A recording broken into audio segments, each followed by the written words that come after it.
Bonjour à tous et bienvenue dans cette nouvelle chronique taraborienne, une chronique taraborienne au cours de laquelle on va s'intéresser à cet ouvrage, Mordenkainen's Tom the Foe. Donc voilà, il s'agit de l'exemplaire anglais car l'ouvrage n'est pas prévu à la traduction pour l'année 2021. J'étais un petit peu, j'avais envie en fait de me le procurer. Donc du coup voilà, j'ai pris la version anglaise.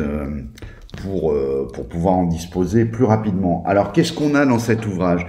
Alors, c'est un petit peu, je pense que c'est une tentative, en tout cas, c'est nouveau par rapport à ce qu'ils ont l'habitude de, ce que Wizard a l'habitude de proposer dans ses ouvrages. On était habitué à soit des ouvrages, le triptyque de base, et puis il y avait eu le Xanatar Guide qui lui permettait de rajouter des options de personnages. On avait eu sinon des campagnes. Et puis des livres d'univers, donc il y a Eberron qui était sorti, il y a les aventuriers de la Côte des Épées. Là on a et des bestiaires comme Volos Guide et le Monster qui fait partie du triptyque. Là on est sur quelque chose de créature un peu hybride, on va dire. Donc voyons voir ce qu'il y a dans ce livre. En gros pour moi, je le séparerai il y a deux parties en fait, deux parties principales dans cet ouvrage. Donc on va avoir même trois, pourrait-on dire. Une première partie qui va nous parler de ce qui s'appelle The Blood War, la guerre du sang. C'est le combat qui va opposer en fait les hordes des abysses face aux légions des neuf enfers. Alors c'est très bien parce que ça permet de disposer d'éléments, d'avoir un peu des cacahuètes, si j'ose dire, sur tout ce pan du jeu. C'est vrai que dans plusieurs campagnes, notamment la série sur Descente en Averne, etc., on entend beaucoup parler des neuf enfers, etc.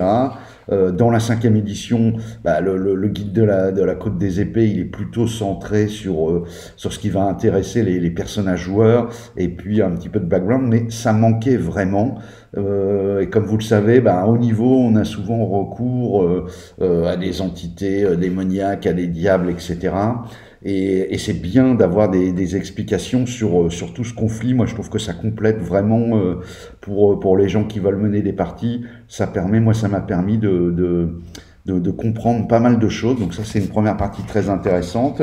Ensuite, on va avoir quelques réponses et quelques précisions concernant les elfes, notamment cette scission entre les elfes entre guillemets traditionnels, les Eladrin, et puis on va comprendre un petit peu ce qui les oppose aux elfes Drow, qui eux ont choisi d'être dans l'Underdark et qui sont affiliés en fait à la reine araignée, hein, Queen, vous êtes des Manwë Pits, vous vous rappelez peut-être de ce scénario qui était fort célèbre déjà dès l'édition Advanced, dès la 2e édition.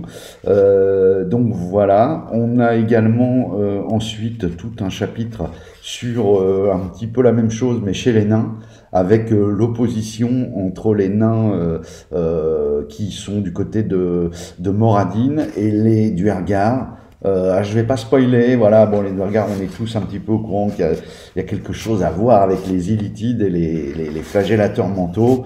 Mais bon, tout ça, c'est pareil, ça permet vraiment d'avoir des infos et de mieux comprendre, en fait, les interactions entre ces peuples qui peuvent paraître, quand on ne dispose pas de ces informations, c'est souvent des trucs qu'on fait sauter finalement parce que on se dit que si en tant que MJ on ne dispose pas de ces infos, les joueurs les connaîtront encore moins et du coup ça tombe souvent un petit peu à plat. Là il y a moyen de rehausser les parties grâce à tous ces éléments qui sont fort intéressants.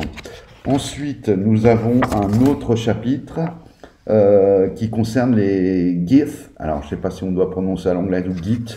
Je ne sais pas comment les Githzerai et les Githyanki. Même chose.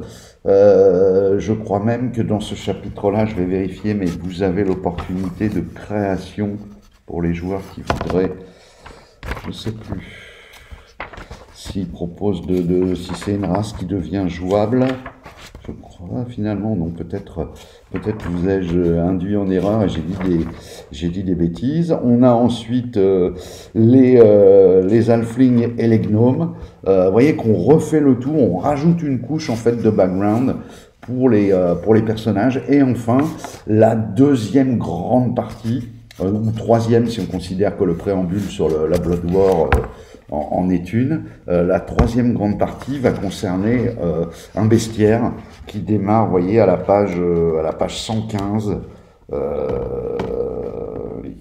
on va retrouver quelque chose de plus classique, hein, même dans la présentation. Je vais essayer de vous faire voir ce qu'il en est. Voilà. Donc là, pour le coup, on est vraiment dans du classique. On va retrouver quasiment un monstre par page avec une super illu à chaque fois. Et bien évidemment, ça va être plutôt des créatures qui sont des monstruosités, des morts-vivants, des aberrations, enfin des créatures qui vont peupler un peu les endroits qui sont évoqués dans le premier chapitre. Iron Cobra, Stone Defender, Deathlock. Là, on a, vous voyez, il y a de quoi faire, hein, c'est épais quand même. Tout ça, c'est du bestiaire. C'est bienvenu, encore une fois, parce que même s'il y a beaucoup d'éditeurs connexes ou annexes, connexes, dirons-nous, qui publient leurs bestiaires. Voilà, moi je suis un grand fan, hein, de bestiaires. Je trouve ça super inspirant. On peut quasiment prendre un type de créature et puis construire tout un scénario autour. Non, là on a vraiment quelque chose de très sympa. Ça va même jusqu'aux créatures qui ont été touchées par des malédictions. Voilà. Donc, qu'est-ce que j'en pense? Moi, je dis que pour un coup d'essai, c'est bien vu. Parce qu'on a vraiment un ouvrage qui pour une fois est pas sur une seule fonction. En fait, d'adjoindre comme ça, de faire un ouvrage hybride avec une partie de background et une partie de bestiaire, rendre ce livre très intéressant. Et moi, je pense même qu'au vu de ce qui est développé en termes d'univers, de choses comme ça, ce livre, il devient presque pas obligatoire, mais moi, je le mets vraiment dans les ouvrages. Si vous voulez mener des campagnes, des choses avec un peu de fond, voilà, je vous recommande vivement cet ouvrage. Alors encore une fois, voilà, chez Novalis Asmodée, il n'est pas prévu en traduction depuis 2021. Maintenant, comme ils ont eu un gros coup d'arrêt, puisque ça ne repart que là, apparemment, ça repart. J'ai vu qu'ils sortaient la boîte d'initiation, donc ça a l'air de repartir dans les parutions qui avaient été un petit peu bloquées, je crois, par les procès avec Gale Force 9, etc. Donc là, ils repartent. Alors peut-être qu'ils ont pris de l'avance et que finalement, ils iront plus vite dans leur planning, qu'ils vont sortir. Voilà. Toujours est-il que pour l'année 2021, je crois que les 3 ouvrages qui étaient annoncés, c'était le Volos Guide, la campagne Val Beals, Icewind Dale, traduite, et Tasha's Cauldron, qui est à rapprocher de Xanatar avec beaucoup d'options, de nouvelles options et de nouvelles règles pour les joueurs. Donc voilà, donc celui-là, à mon avis, derrière, ils vont encore sortir des campagnes. Donc bon, voilà, celui-là, moi, il me semblait important. Je regrette pas du tout de l'avoir pris, même en anglais, hein, ça reste de l'anglais assez facilement prenable, surtout quand on connaît un peu le gros du principe des règles. De la 5e édition. Pour moi, voilà, je vous le redis, hein, pour moi, vous pouvez y aller. C'est vraiment un ouvrage à se procurer rapidement qui, je pense, va vraiment amener quelque chose aux parties. Même si c'est vrai que c'est peut-être plus destiné à des maîtres de jeu qui veulent préparer de la campagne plutôt que de la partie. Voilà, j'espère que cette vidéo vous a plu. N'hésitez pas à liker, à partager. Je vous dis à très bientôt pour une nouvelle vidéo. Au revoir.